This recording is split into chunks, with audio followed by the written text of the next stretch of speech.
All right.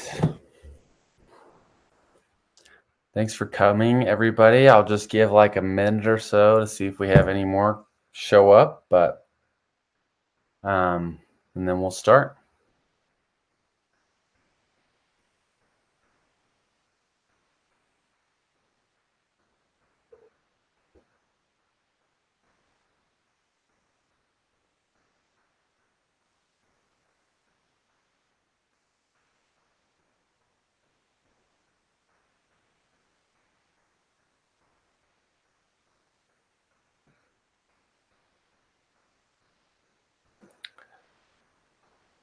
All right. I'll go ahead and get started. My name is Jordan Marsh, and I'm really excited to do this. I actually did one of these events just last week, so I feel like I may be a little bit more ready to go or a little bit more polished, or maybe I'll just be even worse. So we'll find out how this goes. I'm excited to talk to you all today about why you should consider getting an MD MBA.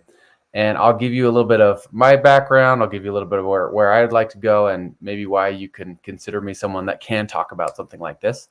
And then we'll go from there. All right. So, like I said, my name is Jordan Marsh. This is a picture of me in my white coat to prove that I actually went to medical school.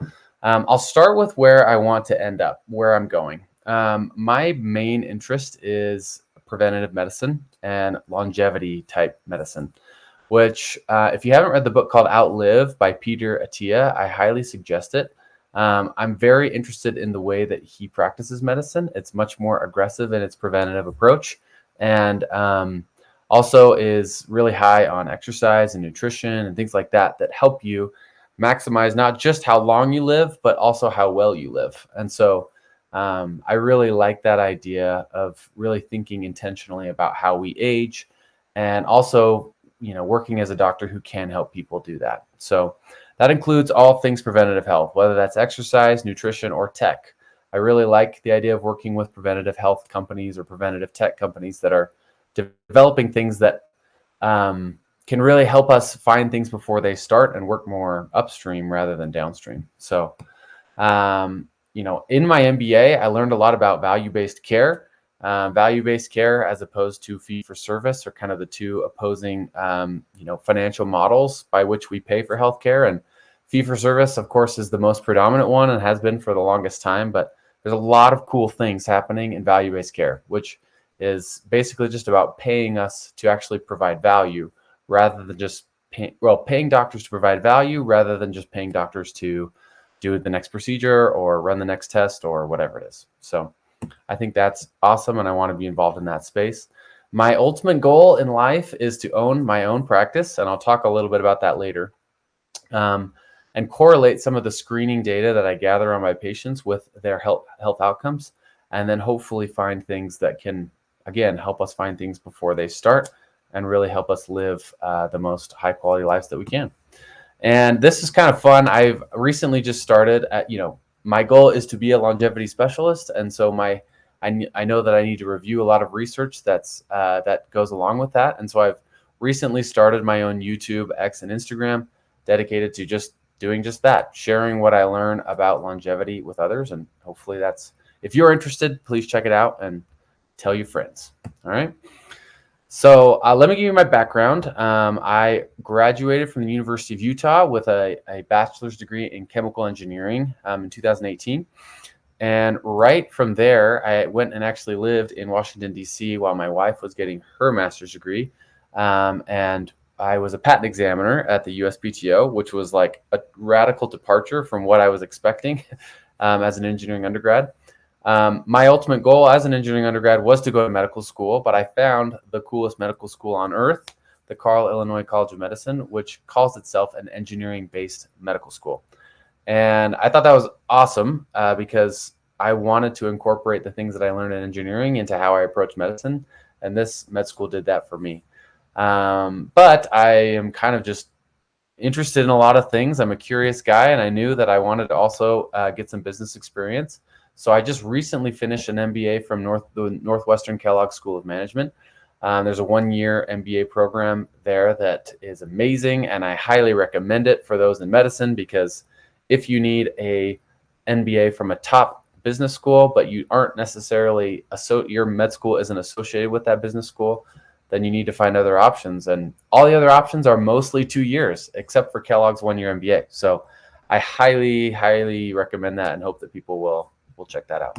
So at my med school and my business school, I was on the admissions committee. So I read through applications as they came and gave my recommendations in medical school.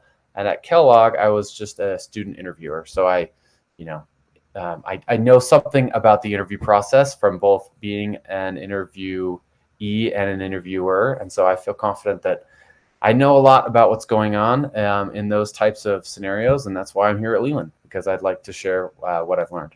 So last year, I wrote something called the MD MBA guide. I feel like all of the advice that you get on getting an MD MBA is mostly just kind of clickbaity articles online where someone says, yeah, just do it because it's cool. And I was hoping that, I could give something a little bit more substantial to people who are actually considering this route. So I will give you an option to get this for free at the end of this webinar. And I think that I've based a lot of what I'm about to say on it, but I still have left out parts so that reading it would still be helpful for you. So let's dive into it. Like I should say, I can't actually see, my screen is on a different screen than the actual hosting platform, so I can't see the participants right now. So if you have a question or something, just go ahead and unmute yourself and let me know, and we'll go from there. But I'll just start with why you should consider getting an MD MBA. And let me just preface this also by saying that, I say MD MBA, same goes for DO MBA. This is all for just, medical students, residents, or attending physicians that are interested in pursuing an MBA on top of their medical training. So my first reason for doing this is you want to have a broader impact. This one, when I was first considering, potentially doing an MBA or potentially doing something else beyond just my medical degree, I came across this quote by Jonas Salk, who of course is famous for discovering or inventing the polio vaccine that has largely eradicated the disease from Earth. And we all have likely seen images of those that had to live in iron lungs for their entire life because they were unfortunately found with this disease in an early age. And so I think that he had a large impact on humanity. And I think that he actually shared kind of what his thinking was when he was considering what to do. Jonas Salk actually went to medical school. I should preface that, but he describes what he did with that in this quote. So my intention was to go to medical school and then become a medical scientist. I did not intend to practice medicine, although in medical school and in my internship, I did all the things that were necessary to qualify me in that regard. I had the opportunities along the way to drop the idea of medicine and go into science. And I believe that this is all linked to my original ambition, which is to be of some help to humankind, so to speak, in a larger sense than just on a one-to-one basis. So that really resonated with me because in medical school, you truly do learn one-on-one care, one-on-one healthcare. And that's a beautiful and absolutely necessary thing. And I'm not saying that that's any worse or any better than trying to have a larger scale impact. I'm just saying, if you're thinking more broad, or if you want to think about problems in medicine on a more large scale basis, then pursuing other fields outside of medicine is a good way to do that. So you might think, oh, this actually convinces me that I want to go do an MD PhD, which it totally could. And if that's your jam, then go for it. But I also think that with an MD MBA, you're going to think about healthcare on a much larger scale. And you're going to think about things that you might not typically think about when you're just treating one-on-one patients. So if you want to have a broader impact, you got to at least think about this. Okay, so you know that you don't want to do residency. This is kind of a taboo topic, especially for medical students that went through all the hubbub of getting into medical school and doing all those things. And though, that after being in medical school, you've seen what it's like as a residency or attending, and you know that you don't want to do residency. Well, if you know you don't want to do residency, there's options that you have. I still would highly recommend that you at least finish your medical degree. And then I would also highly recommend that you think about getting an MBA, because you can diversify your skill set in a way that will help you outside of clinical medicine. So I wanted to run through some of the things that you can do when you know you don't want to do residency, and you know that maybe I should be looking into an MBA to get me there. Okay. So I think the first thing that should come to your mind when you are, you don't want to do residency, you don't want to be an actual doctor, is to move into consulting. And management consulting is the MBA's bread and butter. Okay. So here are the three top, if you don't already know, here are the three kind of main or most well-known consulting firms: Bain and Company, McKinsey and Company, and BCG. What's amazing about this route is it commands higher salaries, so you can still pay off a lot of the debt that you likely incurred during medical school. What's awesome is in consulting, you work with so many different types of businesses. So again, you kind of work for 3 to 6 month long stints with different clients or companies that have a business problem, and then you move on to the next thing. And it's kind of well known in consulting circles that, oftentimes what that leads to is you start to figure out the types of business problems that you're really interested in and that you'd like to be part of. And then you move into the industry, later after consulting for maybe 3 to 5 years, you move into that industry that you had that just amazing project with. And so I think as far as just making sure that you can still make enough money to pay back the loans that you have, and also just getting your feet wet in the business world, management consulting is an awesome way to go, and certainly something that will help you if you don't want to do residency. I wanted to show you this thing on the left here. This is called the Advantage program by Bain. And what they're basically asking for is graduate students in any field, but they include medical residents and medical students, to come and do a week-long, session with them where they get to work on a real project, get a feel for what it's like to be a consultant. And if you do this, and I've heard from many different places that if you do this in your third year of medical school, and then you interview, between maybe your third and fourth years, then what they'll do is, let's say you get a job offer for once you're done with medical school, they will pay for your final year of medical school just to kind of incentivize you to come. And obviously you might, need to pay them back some of that as you go, or there'll maybe some requirements that you stay a certain amount of time at the consulting firm. But that's pretty cool. Just from the get-go, you can start to reduce that debt and then know that you have a job lined up that really is a winner. So obviously Leland is great for getting into getting opportunities in consulting, but I should just be very clear with you. They love MDs and they love DOs. They love doctors, because if they have any healthcare related client, it helps a lot to say that they have some medical expertise on their team that actually knows something about healthcare. And so honestly, I think it's kind of a slam dunk. I think that you're going to have a better time, maybe an easier time getting into a consulting job with an MD or a DO than you would otherwise. And so again, that doesn't necessarily mean that you have to do the MBA, but you should know that business schools are really, really good at getting people into these types of jobs. And especially the business schools that, especially like the top 7 business schools, they really can place you here quite well. So just think about that. Of course, you could be a healthcare administrator as well. So there's many different types of ways in which that administration can go. I think that healthcare administration is kind of the dark side. It's like you've gone over to the dark side if you're a clinical person that's decided to move into administrative stuff. But if you don't like patient care, but you still would like to be involved in healthcare, then you can help from administrative role. You can influence operations and delivery of healthcare. Oftentimes, administration provides a better work-life balance. And so I'll talk a little bit later about how you can kind of, if you do choose to do the residency and you keep going with it, the work-life balance, you can use administration as you go. Like you can make administration more a part of your job than clinical care, and that will make it so you have more of a work-life balance as you age, which is something to think about. And then high earning potential. So positions in this field typically offer lucrative compensation, especially if you are like the CEO of a major hospital corporation. Of course, you're going to have an easier time doing that when you have an MBA as well as with your MD. So I actually sat at Kellogg. I sat with one of the hospital CEOs of a major hospital system in Chicago at like a lunch that they put on with him.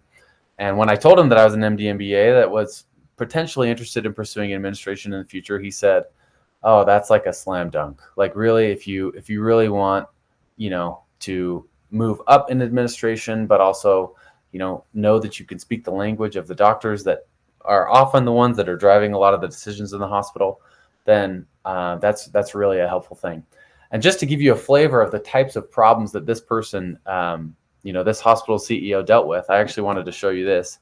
He said that in that lunch, he said, my reimbursements went down by 4% last year, but my workforce went up by 11%. And this is on the order of thousands and thousands of employees that are at the hospital. But then the reimbursements that he's trying to get from insurance companies and payers are just not what they used to be. And so he was like, that's a pretty unique problem. I've got to deal with that and figure that out. And it's not a trivial thing either. And so I think that, you can deal with, issues like that, work with healthcare. You may kind of be seen as the bad guy for going into the dark side of healthcare administration, but it's still a place where you can have a large scale impact and think about large scale problems. So, okay, being a pharmaceutical or biotech executive. So in my business program, all I heard about always was just market access, market access, market access. I think market access is kind of the sexy job for MBAs that want to go into pharma or biotech. And market access basically is just everything that happens from the time that the physician writes the prescription to the patient actually picking up at the pharmacy. And there's a ton that goes into that. Like, do we have a code that actually, describes this medical condition? At what price what are we going to price this drug? Of course, that's a very controversial thing in healthcare, but certain drugs do command higher prices and others command lower prices. And how do at which point will payers just stop paying and at which point will they not stop paying? And so, of course, you need to make sure you're reimbursed. There's all these different things that you need to come up with. Where's the pharmacy going to come from? Is it a mail order pharmacy? Are they going to get it from their local CVS, whatever it is? So I think that this is a fascinating place because there's a ton of business strategy that's involved in it. And, when you're really involved in strategic roles in business, that means that you have a large impact on the product that's actually put before patients and the product that's put before physicians as well. So it's a cool job and one in which you can do a lot of good, also do a lot of harm, like you got to be careful which one you do. But that's something that I explored a lot in my MBA at Kellogg, which I thought was really fascinating. So something that you can definitely do better with an MD MBA, I think, than you would otherwise. Being a medical educator, I hope that this doesn't traumatize some of you when I show you this next part. But imagine working for a place like Sketchy, like UWorld, like Boards and Beyond, like Amboss. All of these different companies are uniquely aware of what it's like to be a medical student, and all of them are doing what they can to increase their market share, to increase the utilization of their product. And I think that that's a really fascinating place to be. So, of course, those companies are going to be very interested in having people that have gone through medical school and gone through that rigorous training.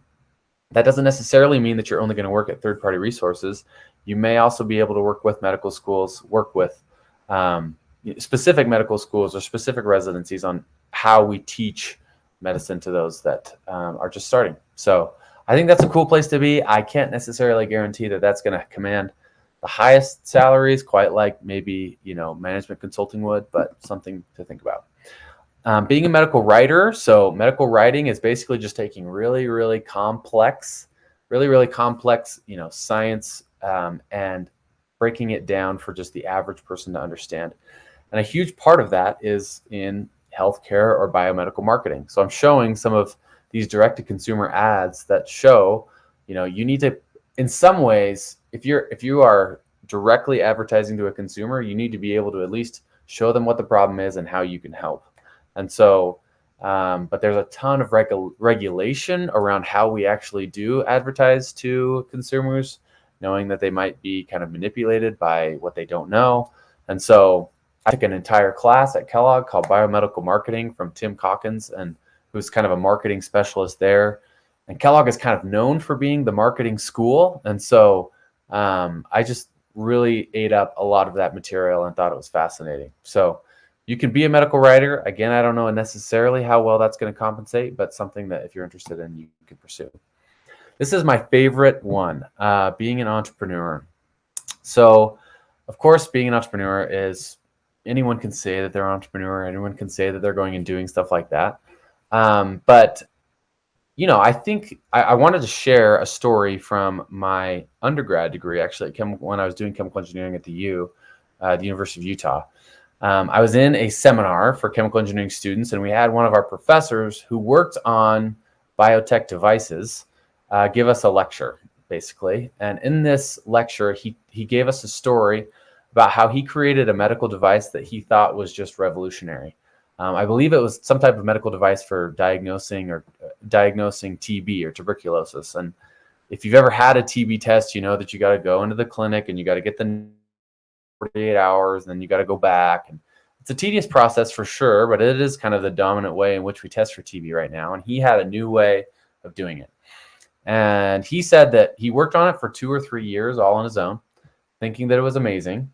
And then once he finally kind of finished the product and he was ready to share it with a physician. He went to one of his physician friends and said, "Look how great my product is. Can we please use it?" And the doctor said, "This is really awesome and an amazing piece of technology, but I just can't use it." And his point, it was, we really need to work together with physicians in order to make the things that they actually need. And in my mind, I said, it was actually a turning point for me in my engineering undergrad, because I knew I wanted to be involved in healthcare related things. But I said to myself, well, if I am the doctor, then I'll know what doctors need. And so I think that, maybe you're not going to be a full-fledged doctor if you don't go do residency, but you will have spent a ton of time in rotations, in all of your clerkship rotations with doctors and with those in healthcare. And you may get a front row seat to what those pain points actually are. And so come up with new ideas, think of new things. And then when you go to business school, your business school is going to have a ton almost every business school is going to say that they have a ton of resources for helping you take an idea that you have and move it to market. And so think about that. Think about what ideas you have. And of course, that's something that will help you. So I wanted to make a note on knowing you want to leave medicine. So you may not be familiar that there's kind of there's like this term, the M7, or the best 7 medical or business schools in the world. Those are Harvard, Wharton, Stanford, Kellogg, Northwestern, where I went, Chicago Booth, MIT, and Columbia. So if you know that you want to leave medicine, it's probably, I think that I've talked about it this way. There's these 7 great business schools, and the ones that everyone typically talks about as being the best. And then there are those that, there's obviously a lot of other MBA schools that you can go to, especially ones that are tied to this institution that you're actually learning medicine from too. So if you want to actually leave, I think it's more important that you prioritize getting into one of these schools, because it's going to be much more important for you to network and have a strong alumni network with great connections in different areas of healthcare or even just different areas of business. And I think that it's going to be important for you to get this degree from a top business school. If you were just like, oh, I just want to just dip my feet a little bit in business, and it doesn't really matter as much to me that I get the best MBA because I'm going to go, see patients anyways, then, maybe it's not as important that you really work hard to get into one of these schools. And so just think about that. Obviously, if you don't want to do residency, I think you should really prioritize this. If you are going to do residency and you just want to have a little bit of business experience or background, then going to another MBA outside of one of these 7 isn't going to hurt you much. So just think about that as you strategize what your goals are and what you want to do. So that was all number 2 for why, that you want to leave medicine and you want to do that. This one's similar, but it's actually quite different, and I'm going to try to prove that to you. So you're not sure yet you want to do residency. Maybe you're through all of this, maybe you've gotten to your 2nd or 3rd year of medical school and you're like, man, I just don't know. I want to explore my options. This is kind of where I was in my process. There was definitely some hesitation on my part in doing a residency because I had so many other interests and so many other things that I really wanted to do. But I could at least buy myself some time and explore things in a very, in a way that it wasn't going to be, I wasn't going down some huge path towards never doing residency, but I could at least kind of take a step back from medicine for a second and just see what my other options were.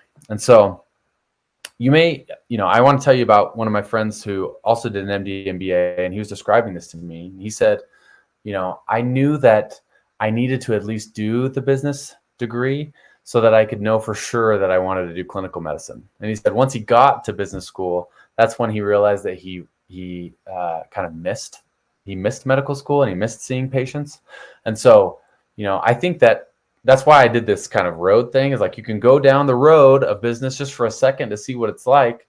But then if you really, maybe you come back and you're like, yeah, I still want to see patients, then you can go back and still finish out your med school and know that you did something that helped you make that decision for yourself. And so that same friend who did the MD MBA, he said that, he was going to strategize kind of his career in this way. He said, I want to start out almost 100% clinical after residency. And then I want to just pare that down a little by little every few years with an increasing role in administration. So maybe like 100% clinical work right out of residency and 0% administrative. And then maybe 5 or 10 years down the line, he would move it to like 70% clinical and 30%, administrative work. And then maybe a few more years down the line, he'd move it to like 40% clinical and 60% administrative work.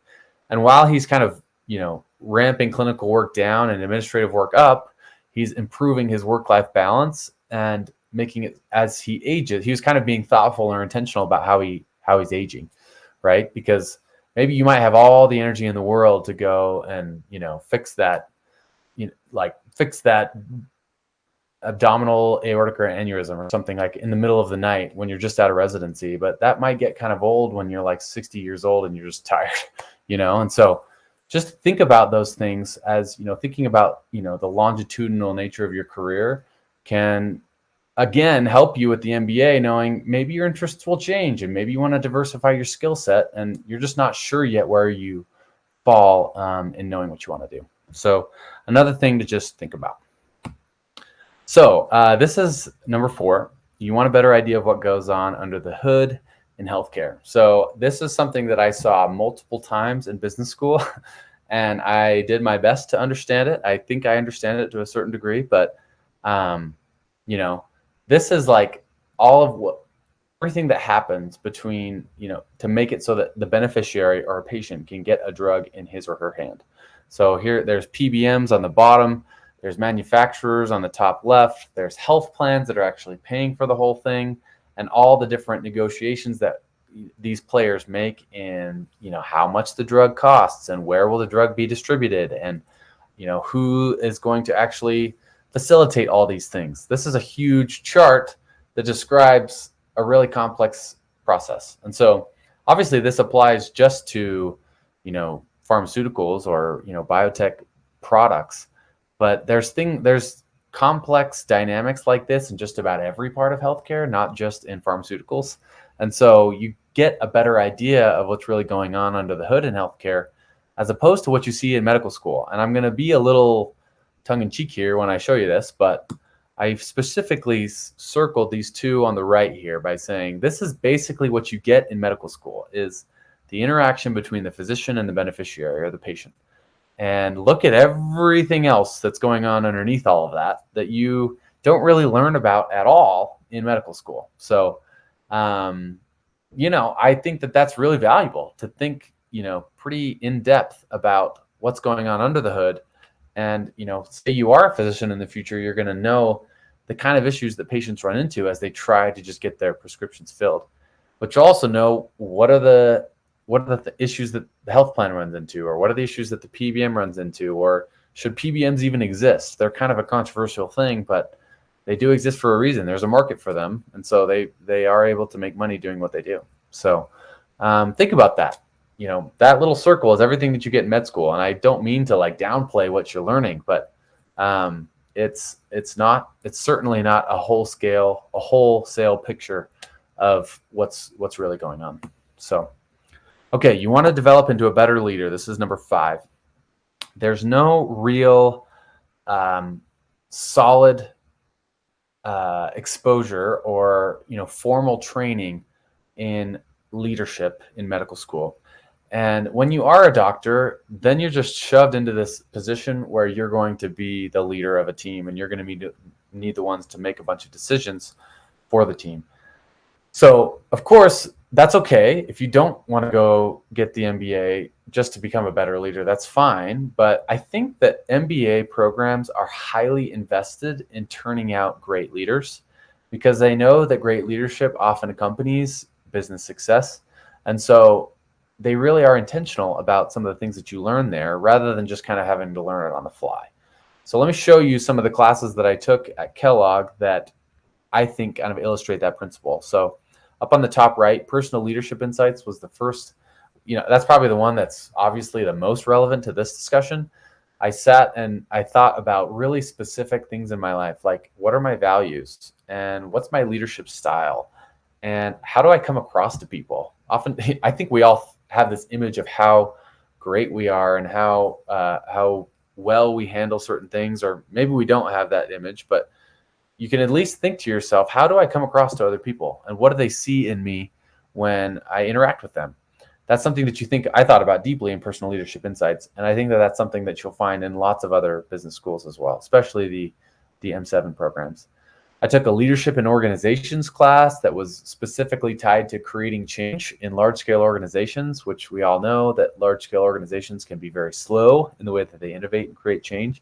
And so it was an awesome program on just thinking through, it was awesome for thinking through, what are some intentional ways that I can go about creating the change that I want to see.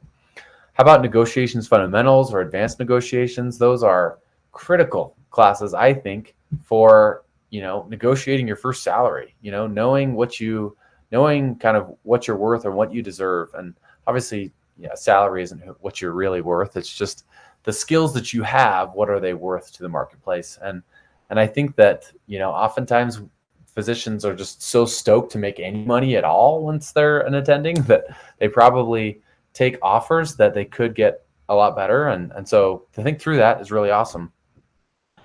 Selling yourself and your ideas. I'm incorporating a lot of the things that I learned in that class and this presentation and in a lot of my everyday life. And so at some point you're going to have ideas, and if you want your ideas to have any traction or to gain any type of following, then you need to sell it to people. And so selling yourself on your ideas was an awesome intentional way of me thinking through what those things are that will help me make sure that my ideas are well known or respected by those around me. So I think that that's just an intentional way to really develop into a better leader and think more clearly about it than just kind of trying to learn it on the fly. So okay, number 6 is you want to own your own practice and feel more confident doing it. So I wanted to tell a story. I think that a large theme in my business school training was that hospitals and physician groups are increasingly merging, and they're increasingly merging to get bigger and bigger and bigger. And the reason why they're doing that is because they can increase their negotiating power with payers or insurance companies. So let's say, for example, Northwestern Medicine in Chicago is a huge healthcare provider in the Chicagoland area. And Blue Cross Blue Shield is one of the biggest insurers in that area. Northwestern Medicine is, if Blue Cross Blue Shield does not cover any of your healthcare at Northwestern Medicine, they would essentially get nobody would sign up for their insurance, because all the people in the Chicagoland area, or at least most of them, are going to be interested in getting care from Northwestern Medicine. So you can see that if you're a small guy, if you're a small provider, it's a little bit easier for insurance companies to deny coverage for what you do, because it's okay if in the grand scheme of things, there's not that many people that are coming to you, right?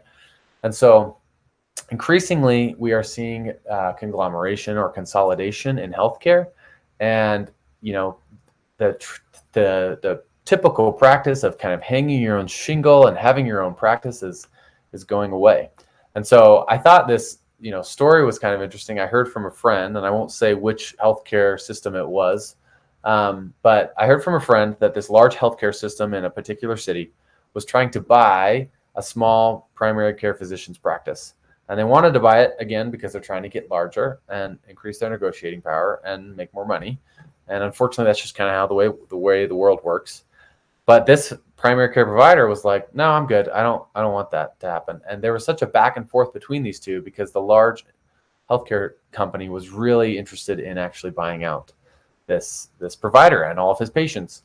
And finally, it came to a point where the large insurance company just kind of forced this provider's hand by buying the land that his practice was, or buying the land or buying the building that his practice was in, and then just skyrocketing his rent so they could basically force him out, which was devastating, I am sure, to him. I don't know the person myself, but that was certainly something that kind of checks with all of the trends that I see in healthcare today. So imagine how gut-wrenching that would be to own your own practice and try and stick it to the man or stick it to the big corporation, and realize that they can just buy the land that you're on and then skyrocket your rent and force you out. So I'm it's a sad story, but it's also just a true story that makes you think about, man, if I want to own my own practice and work in the environment that physicians are in right now, you've really got to think pretty deeply about that. And so I think that if you want to own your own practice, you can understand those trends. You can think of and strategize about ways in which you can stop those trends for yourself, and make sure that you're still able to do what you'd like to do. So this is obviously very important to me because I told you my dream is to own my own practice. And the jury's still out on how exactly I'm going to do that if I take insurance. And so it's just something that I'm thinking about. Maybe all I'm telling you is don't rent. If you really want to own your own practice, don't rent the building that you're in, buy it so that they can't buy it from you. But also just know that there's going to be things like that you need to safeguard against. So another reason that you can think about. So number 7, this is my last one. And you want to be a bridge between different worlds. And you likely recognize the picture that I am showing you here. This is Steve Jobs. This is one of my favorite quotes from him and just in general that has guided a lot of the decisions that I've made in my career so far. It's hard for me to call it career because I haven't really spent any time making money yet. But this is a quote that I love that I think really encapsulates why you should be thinking about maybe getting an MD MBA. So he said this: creativity is just connecting things. When you ask creative people how they did something, they feel a little guilty because they didn't really do it. They just saw something. It seemed obvious to them after a while. That's because they were able to connect experiences they've had and synthesize new things. And the reason they were able to do that was that they've had more experiences, or they have thought about more about their experiences than other people. Unfortunately, that's too rare a commodity. A lot of people in the industry haven't had very diverse experiences, so they don't have enough dots to connect, and they end up with very linear solutions without a broad perspective on the problem. The broader one's understanding of the human experience, the better design we will have. So, maybe I should just give a pause and let you sink that quote into your soul. No, I'm just kidding. I think that for me, this is wise and very wise, because I think, again, like I mentioned in that diagram earlier, there was an entire healthcare system there was this entire healthcare ecosystem that was going on underneath the interaction between the patient and the provider. And while that interaction between patient and provider is crucial, and I'm not saying that it's not important, because obviously it is, I'm just saying you might have linear solutions to broad perspective problems, and those solutions are probably not going to go very far because you might not have as many experiences upon which you can draw to come up with new things and come up with things that actually benefit the world and others. And so to me, I think being a bridge between different worlds means having experience in many different types of fields so that you can have the type of impact that you want to have. And this is, of course, related to having a broader scale impact too. But I think that this is something that really resonated with me, and hopefully it resonates with you. So in my advertisement for this session or this event, I specifically said how you could leverage these things on your business school application. And this is going to serve as a summary for what we just went through. These are all the 7 reasons why I said that you should consider getting an MD MBA. And of course, all of these things can serve as things that you can use on your business school application. So for me, I talked a lot about how I wanted to have a broader impact and how I wanted to be a bridge between different worlds and understand things that, I might not understand had I not had the experience. And so, you can use that, of course, as something that you can leverage in your business school application by saying, I just really want to deeply have a broader impact. And it's going to be crucial that you communicate your why really well to the admissions committee, both in your materials and in your interview. So you're going to have to think kind of deeply about why. Like, why do I want business school, and why do I want this specific business school, as you consider what you want from them. And so, of course, you can think about other things. You can tell the business school committee that you want to develop into a better leader, and that you haven't received any formal training on that, and you want to be around people that think intentionally about being a better leader. That's something that will really speak. I think that will speak. That will definitely speak the language of those of those in the admissions committee, because they really want leaders, and they want people that they think can actually make a positive impact on the organizations that they work for and the world at large. So I think that's again, you could use that for any one of these reasons, but I hope that I have at least communicated to you that with these reasons you can use these as your whys if they resonate with you, of course, and leverage that to really speak well to the business school committee, all right, the admissions committee. This is something I didn't do in my last talk, and I wanted to briefly go over it here, but that was just to talk about earning potential. So, of course, we're all thinking about the benefit to the cost benefits, the cost benefit analysis, basically, of doing an MD MBA. So let's say, you are, I want to be a family doc, let's say you're a family doc and you have an MD MBA, and there's another family doc that graduates at the same time as you, and they have an MD, and you're both applying for a job that's strictly for treating patients alone. Do you think that the MBA is really going to, you can say, hey, I have an MBA and that guy doesn't, so you should treat me more just to treat patients. I hope that I've at least, somewhat communicated in this example that you might not have a ton of bargaining power by just saying you have an MBA if all you're going to do is going to go treat patients. So I think that you should be careful when you're thinking about, well, I'm just going to make more money if I get an MD MBA. It really depends a lot on what it is that you do with your MD MBA. So if you're going to just treat patients and that's kind of your goal, like the MBA may actually be something of a waste of time. If you want to just see patients and you want to make the money from seeing patients, the MBA may not help you very much, just truth be told. And so, it's certainly something that you should think about if you're going into practice and you want to make sure that if you dive into doing an MBA, you want to make sure that it results in more earning potential. Think about that as you go forward. However, there are things in which I think the MBA does increase your earning potential. Just depend. It's more in fields that don't necessarily involve patient care. So, physician leadership roles. I talked about healthcare administration before, and I'll talk about it again. I mean, as you move into administrative roles, of course, your work-life balance will likely improve, but your earning potential also will improve. If you're let's say you are a CEO of a large hospital system, I'm pretty sure most all of them are making at least $1 million or more a year. I think that the CEO at the school that I heard rumors that his earnings were even much higher than that, multiples of that. And so if that's kind of what you want, the MBA will certainly put you on a trajectory towards becoming a C-suite executive at a hospital system.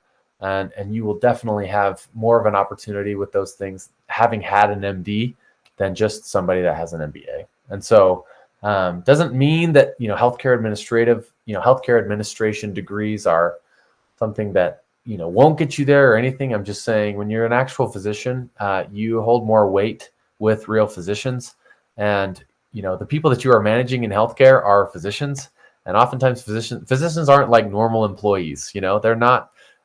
You can't really boss them around. You can't really say, oh, we're just not going to really listen to you because you're not that important to our progress or our work. Like, the hospital goes basically by how the physicians are, and they hold a lot of negotiating power because of that. And so when you are a physician, I just think that will certainly help you in how you relate to physicians, because they are clearly your most crucial employee.